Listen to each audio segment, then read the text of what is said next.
بالله من الشيطان الرجيم بسم الله الرحمن الرحيم للرجال نصيب مما ترك الوالدان والأقربون وللنساء نصيب مما ترك الوالدان والأقربون مما قل منه أو كثر نصيبا مفروضا.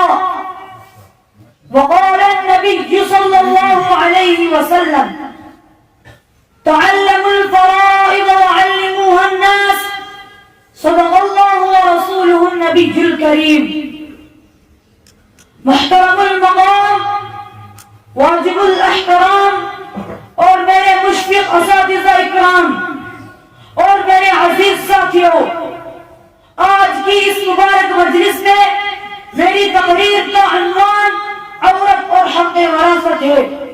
دعا کیجیے کہ اللہ پاک مجھے اخلاص کے ساتھ بولنے اور ہم سب کو اس پر عمل کرنے کی توفیق عطا فرمائے. نیز قرآن و حدیث کے اس حکم کی اس قدر تبلیغ کی جائے کہ غفلت کی نیند میں سوئی ہوئی قوم و ملت بیدار ہو جائے. تو لیجیے ذرا کان کھول کر سنیے، اگر قطروں کو جمع کر دیا جائے تو وہ دریا اور سمندر بن جاتا ہے. اگر ذرے مل جائے تو پربت پہاڑ بن جاتا ہے. اگر بنانے پر محنت کی جائے تو عمدہ قسم کا لباس بن جاتا ہے. اگر موتی بڑو دی جائے تو حسینوں کی گھڑی کا ہار بن جاتا ہے. اگر افراد پر محنت کی جائے تو وہ محدث، مفسر اور زمانے کے امام بن جاتے ہیں. اور اگر چنگاری کو نہ بجھایا جائے تو وہ شعلہ بن کر نہ جانے کتنی چیزوں کو جلا کر راکھ کا ڈھیر بنا دیتی ہے.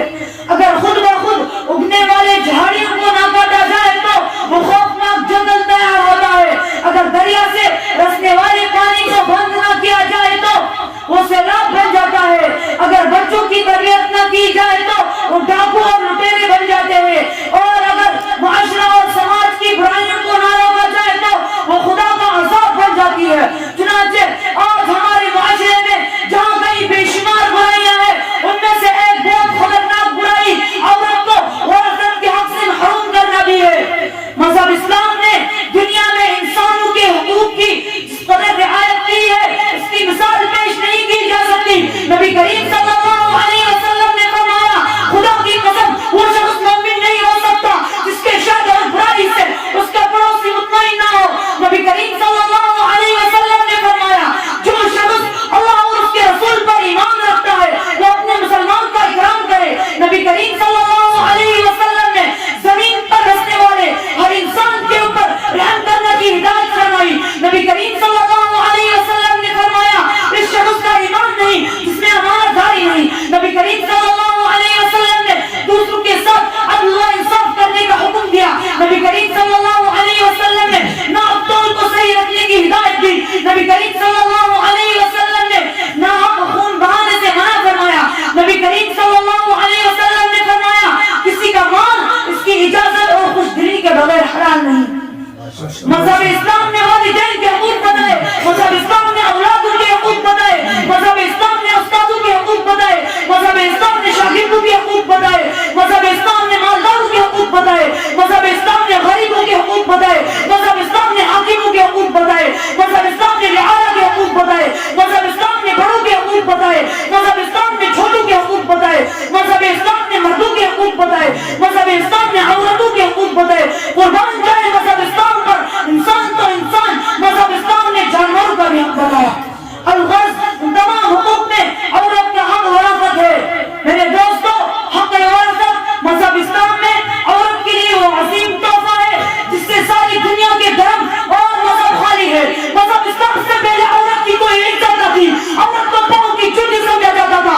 عورت کو سانپ سے بھی زیادہ زہریلی اور خطرناک سمجھا جاتا تھا. کہا جاتا تھا کہ سانپ کے ڈسے کا علاج ممکن ہے مگر عورت کے ڈسے کا علاج ممکن نہیں. عورت کو شر اور برائی کی بیٹی کہا جاتا تھا.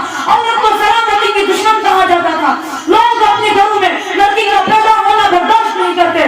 جانوروں کی طرح عورت کو بیچا اور خریدا جاتا تھا. مذہب اسلام سے پہلے عورت کی کوئی پوزیشن نہ تھی. عرب کا غریب تھا ولادت کے وقت ان کی تلوار لے کر گھر کی چوکھٹ میں کھڑا ہو جاتا تھا. اگر اسے لڑکا پیدا ہونے کی خبر ملتی تو خوشیاں منائی جاتی. اگر لڑکی پیدا ہونے کی خبر ملتی تو اس کا خون کھول جاتا اور شرم و حیا کے تمام پردوں کو چاک کر کے عورت کے پاس جاتا اور اپنے اس معصوم بچی کو کہ جس نے ابھی دنیا میں نئی آنکھیں کھولی ہے, جس نے ابھی کوئی جرم نہیں کیا ہے, جس نے ابھی ماں کی گود اور چھاتی سے لگ کر دودھ تک نہیں پیا ہے, عرب کا دھریندہ باپ اسے ہاتھ میں لیتا اور اپنی ننگی تلوار سے دو ٹکڑے کرتا. میرے بھائیوں, مذہب اسلام نے ظلم و ستم کی چکیریں پیسنے والی عورت کو ذلت و پستی کے غار سے نکال کر عزت کا ہار پہنایا. فرمایا سرکار دو جہاں صلی اللہ علیہ وسلم نے کہ الدنیا كلها متاع وخير متاع الدنيا المرأة الصالحة, کہ ساری دنیا نفع کی چیز ہے اور دنیا میں سب سے بہتر نفع کی چیز نیک عورت ہے. رب کائنات نے فرمایا والدین اور قریبی رشتہ داروں نے اپنے مرنے کے بعد جو بھی مال و دولت چھوڑا ہے اس میں مردوں کا بھی حصہ ہے اور عورتوں کا بھی حصہ ہے.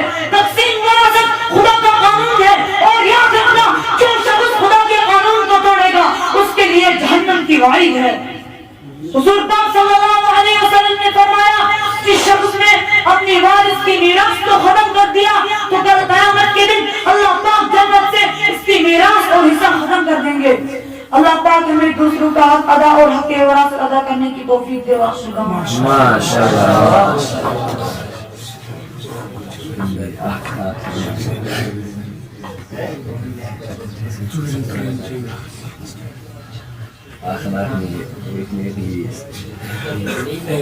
ماشاءاللہ, یہ آپ حضرات کے سامنے بہت ہی اچھے انداز میں موضوع اپنا پیش فرما رہے تھے.